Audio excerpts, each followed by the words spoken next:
Hey everybody, welcome to day 9 of 365. Welcome to the vlog series I'm putting together here. My name is Deuce Pesic. I am the founder and chief visionary officer of ND Pesic Group. We are an innovative, purpose-driven company with 11 various product categories affecting 13 different markets. What's going on, guys? Being that we're doing this, I know there's a few people who are coming on board and stuff that may not know all of my history, but just a brief fact. I auditioned for Shark Tank back in 2015, and I also auditioned for America's Greatest Makers in 2016. So a couple of things that I wanted to share for those of you that don't know. I auditioned for Shark Tank with my friend's project.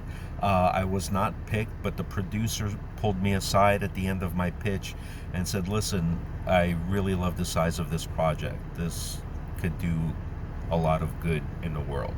So that was very inspiring. Didn't make it, but what are you going to do?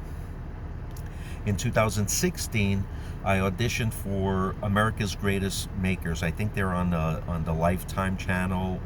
I'm not sure what channel they were, but the same producer for Shark Tank started this series, and the premise of this series was Intel is the sponsor. They roll out 10 new computer chips. You pick 1, 2, 3, as many of the chips that are available to create your thing. Okay? What was funny is that I only picked one computer chip that they put out, and 4 hours later I got a call from California. No shit. It was a fantastic experience. I was on the phone with the young lady for about 20 minutes. She was so excited. She's like, holy cow, this is fantastic. This is great. The chip that I chose was Intel made a Bluetooth gyroscope, right? So now let's think about this for a moment. My structures, the Friends project, Friends are designed to be brought into devastated locations by helicopter, right? Current systems where FEMA and the American Red Cross and all these guys, they set up staging areas to go ahead and divert assistance to where it needs in the communities, right? Okay. My units are designed to be brought in. They're mobile medical facilities, right? I created them with a solar package. So they're green, 2, there's ongoing power, and 3, I set up a storage system beneath the interior flooring.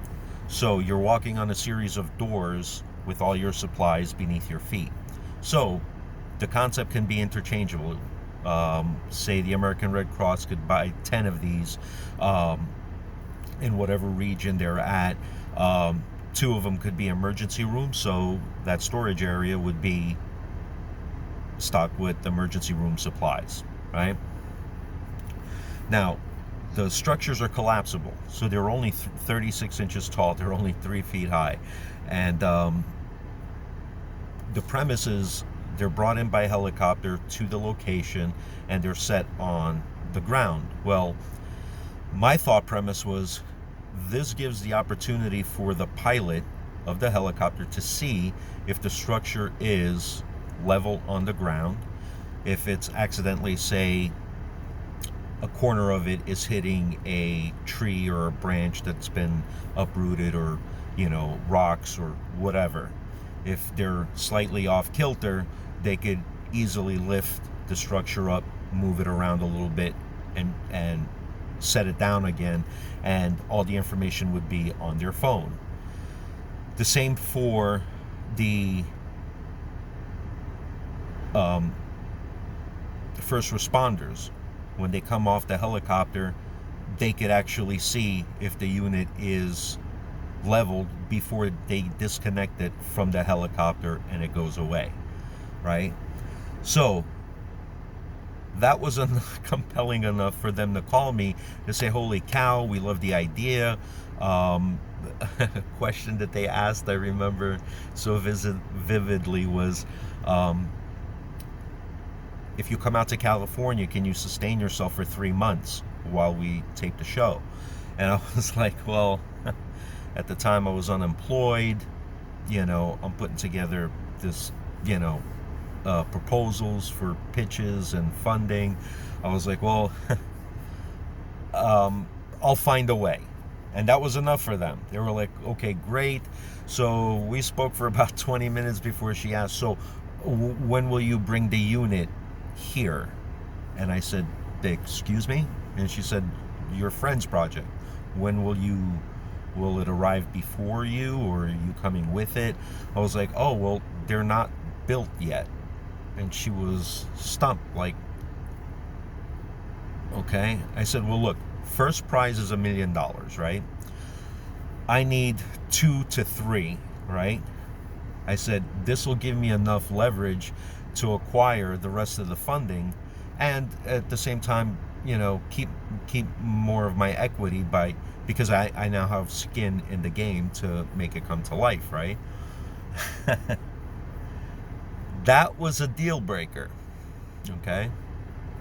So what's funny is, here I have 2 instances where people in the entertainment industry seen my project, they loved it, but the fact that it wasn't built, I was not be able to come on. So it's really funny how you love my project, but you're not giving me an opportunity to fund it. Now, this I know is going to, this talk is pertaining to those 2 entities, but I need you to understand, they're not the only ones I pitched. And everybody at the very beginning always says, wow, this is fantastic, this is great. Let's look at the sales of it, when you start mass producing, all this stuff. But once it comes to money, now, I've went to Fortune 500 companies and I was laughed at. I went to mid-level companies raking in millions of dollars, laughed out of the room, right?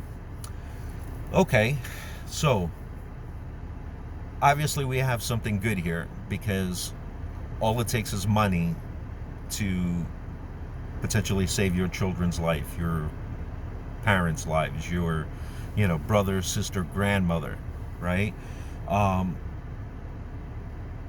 It's just funny to me how people could be so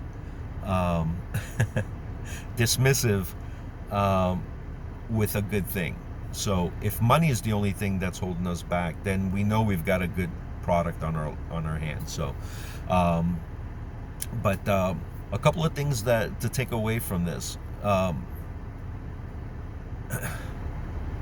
Be careful who you tell your dreams to, because your bosses, when I went to Shark Tank, I got fired for going, even though I did everything I did. I mean, I was with that company for 8 years, and they just wanted me out, and that's fine. You have to understand something. Bosses are not gonna appreciate the fact that you're smarter than them. Okay, so because their main objective is, I've got a job for you to do it, you do this, I don't want to hear anything else, right? This is what you're here for. All right, no problem. So when word came out that I was pursuing this thing, I obviously became somebody not to invest time into, because I've got my own thing going. All right, and I could understand that to a point. I could understand that, but me in my company, I'm never gonna let somebody go because they have higher wishes from the job that they have in front of them. That's absurd. Who the hell does that? But that's the environment. That's that corporate mentality. Our books, this, that, the other. This is how it is. Anything outside of it. And interestingly enough, those are the ones that are still like stagnant in the sales that they're doing because they're not innovating, right? So here I'm coming in with an idea to help them propel their revenue stream because the world sees, holy cow, these guys helped this guy launch his life-saving product, right? So be aware of that. And we'll talk more tomorrow about I've got tons of stories, but tomorrow we'll talk more about, when to keep quiet, when to shout from the rooftops, and at that point, how to get attention. That's pretty much what I'm doing with this, right? Is I'm trying to get attention for the big picture, right? And so you guys are awesome. Thank you very much. Have a fantastic Wednesday, and we'll see you tomorrow. Peace. And oh, remember, we are one people, one earth, and treat your fellow man accordingly. Much love to you guys. Have a great day. We'll see you tomorrow.